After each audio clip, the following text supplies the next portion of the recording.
Have you ever wondered what the end of the world might look like? Jesus left us powerful warnings about the final days, signs we should all watch for, and how to prepare for what's coming. In this video, we uncover his prophetic words and what they mean for the world today. Stay tuned. You won't want to miss this. In this video, we dive into Jesus' prophetic words about the end times, taken from one of the most powerful moments of his teaching.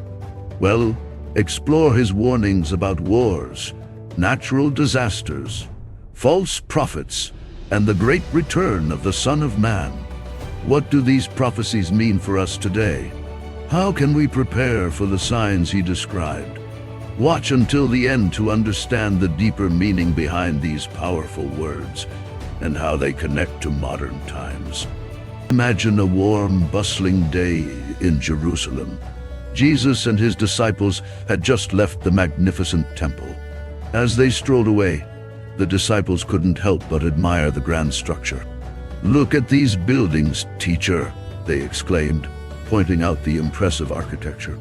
Jesus stopped, gazing at the temple for a moment, and then, in a tone that caught them off guard, he said, "Do you see all of this? Soon, not a single stone will be left standing."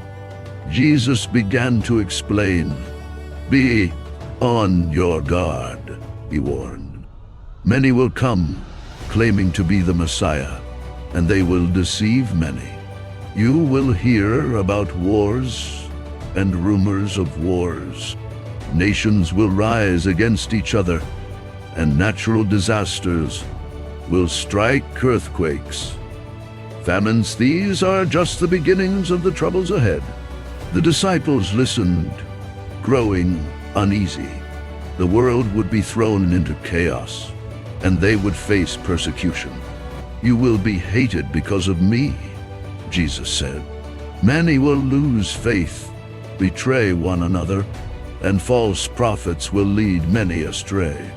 Wickedness will increase, and the love of most people will grow cold." He paused, his voice firm but full of hope. "But if you stand firm, you will be saved. And the gospel will be preached to the whole world, to every nation, before the end comes." The tension rose. Jesus began speaking of a terrible event, an abomination that would appear in the holy place. This was a reference they recognized from the ancient prophecies of Daniel. "When that happens, flee to the mountains without delay. Don't look back, not even for your possessions." Those would be difficult times, especially for the vulnerable pregnant women and nursing mothers. Pray that it won't happen in winter or on the Sabbath, because the distress will be greater than anything the world has ever seen. The disciples' hearts sank at the weight of these words, but Jesus reassured them that those terrible days would be shortened for the sake of the chosen ones. He warned them not to believe anyone claiming to be the Messiah during those times of confusion and desperation. False messiahs and prophets will perform great signs to deceive even the elect. But don't be fooled. When the Son of Man comes, it will be unmistakable, like lightning flashing across the sky. The picture became even more vivid.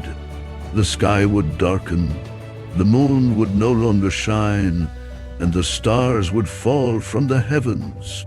And then the sign of the Son of Man would appear.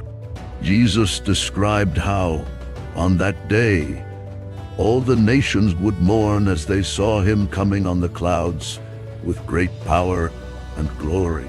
His angels would gather the chosen from every corner of the earth. Jesus then shared a lesson from nature, pointing to the fig tree. "When its branches become tender and its leaves sprout, you know summer is near. In the same way, when you see all these things happening, know that the end is nearite at the door. Heaven and earth may pass away, but my words will never pass away." The disciples understood the gravity of the situation, but one question still remained: when? Jesus looked at them and said, "No one knows the day or hour, not the angels, not even the Son only, the Father. It will be like in the days of Noah. People were eating, drinking, and getting married right up until the flood came and swept them all away. So it will be when the Son of Man comes." The imagery was striking. He spoke of two men working in a field. One would be taken, the other left. Two women grinding grain on a taken, the other left. So, keep watch. Be ready, because you don't know when your Lord will come.